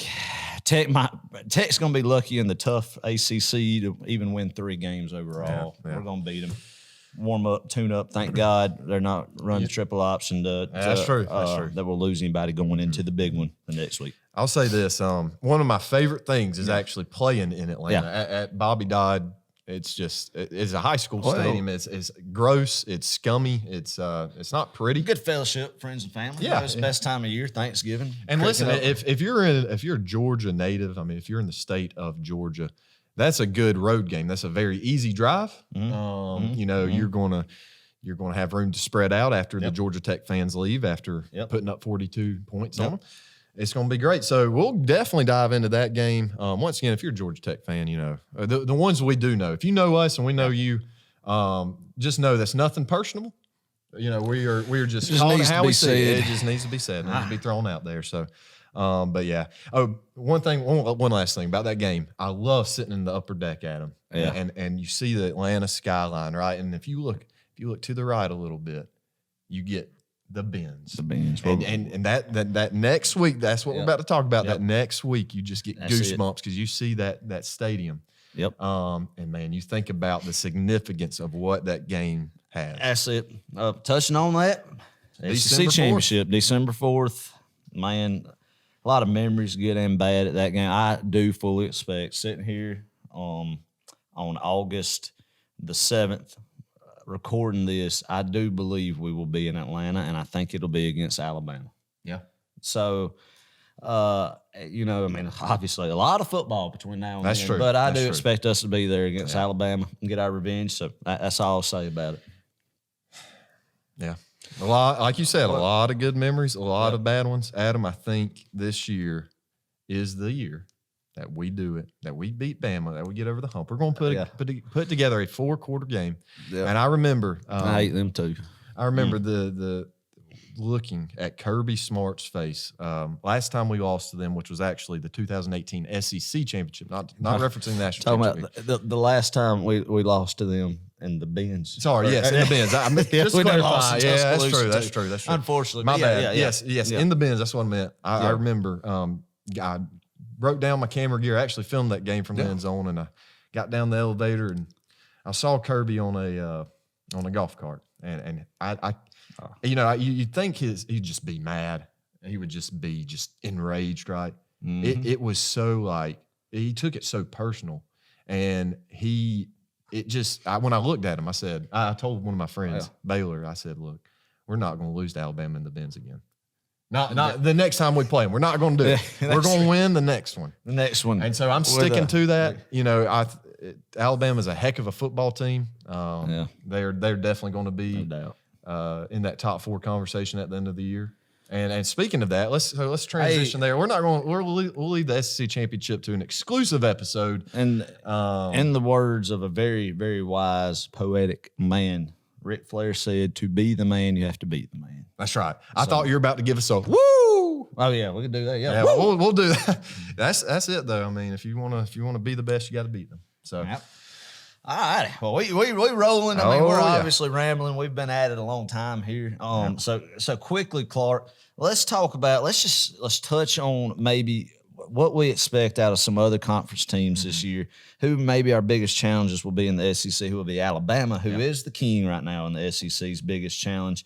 Maybe dive into what we think our playoffs will be roughly, and go ahead and put that in stone for this preview where we can look back at it and see where we're at. And then let's just touch just real quickly after that on what our future plans are leading up to the opener. Yeah, so let's do it. If you don't mind, Clark, go ahead. Just give me a team or two right now in the SEC that you think is going to have a real good year besides Georgia. This pains me to say it. I do think Florida's going to win some football games. I think they're going to end up second in the East. I think that's reasonable to think. Yeah. On the other side, now that's where that is where it gets interesting, because you got teams like A&M. You got a team like Ole Miss.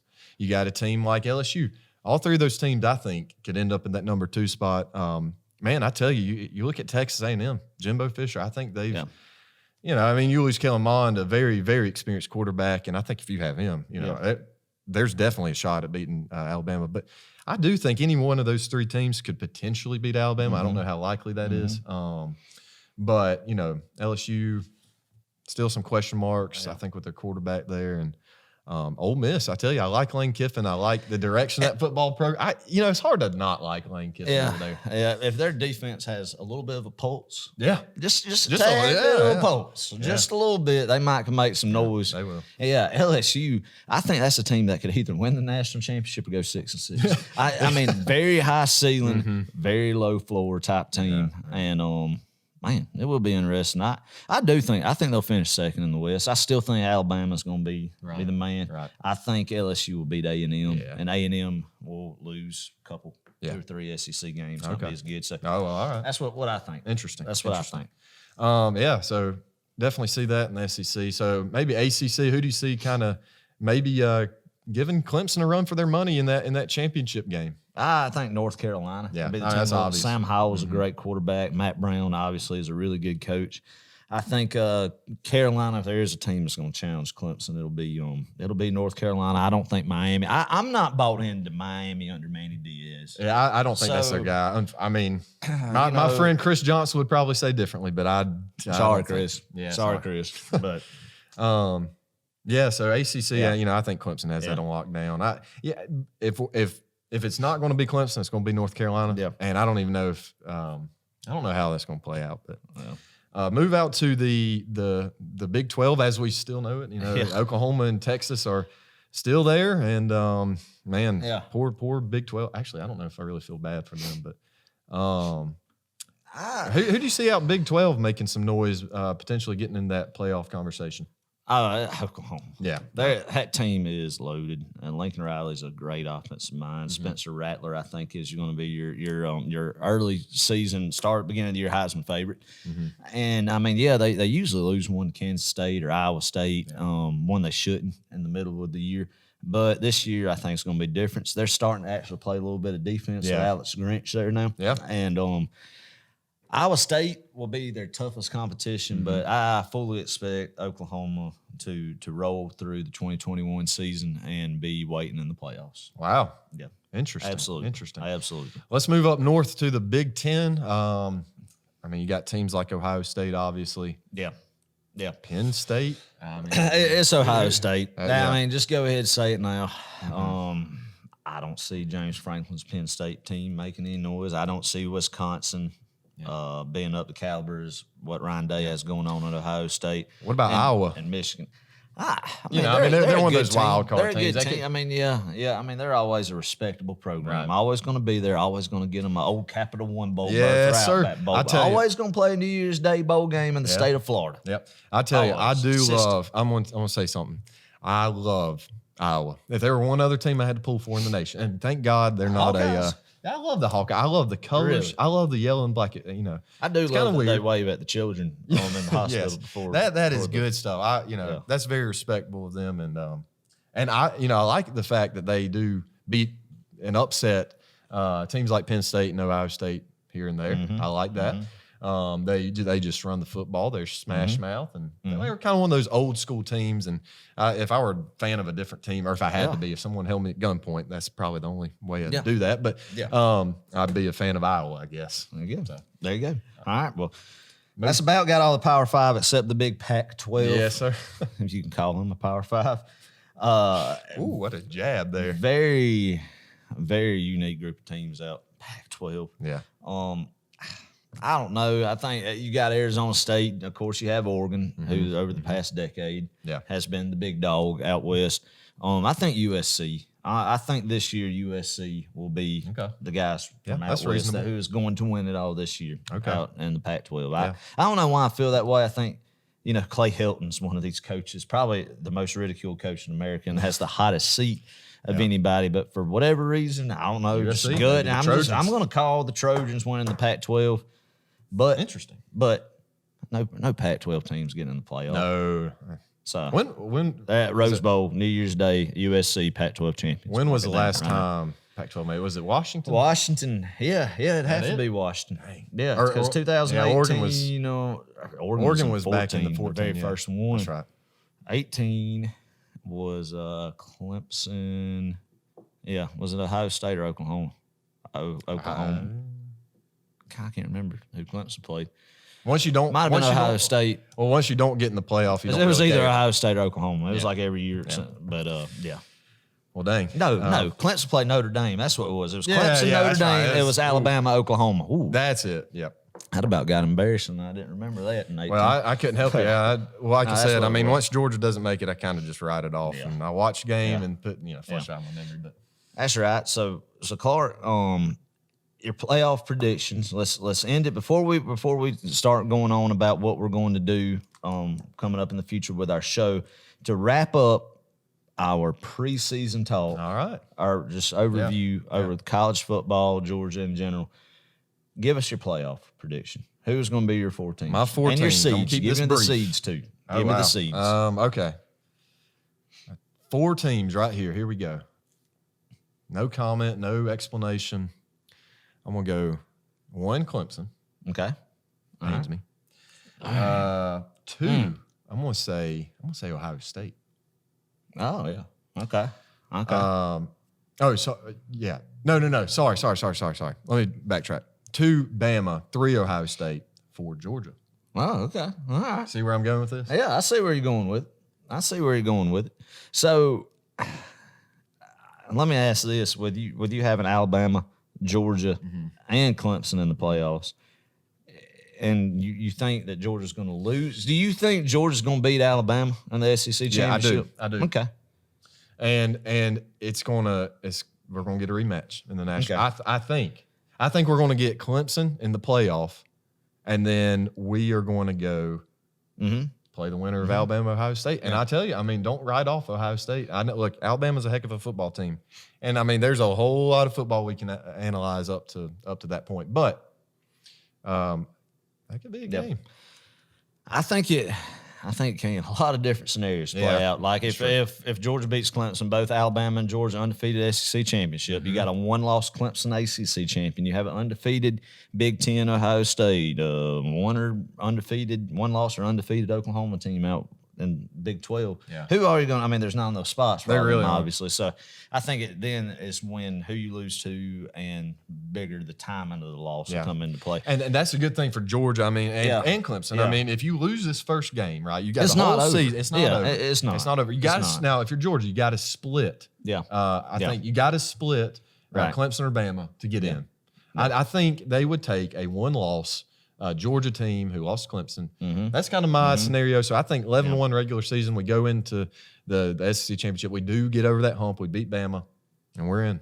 And from there, I don't know what's going to happen. I'm not even going to predict it. I don't know. I think I'm going to go with my 4. A little bit opposite of you for here and there. I'm going to go number 1. I believe is going to be Alabama. Okay. As much as I hate to say it, Yeah. I think they're going to run the table all the way up to the playoff.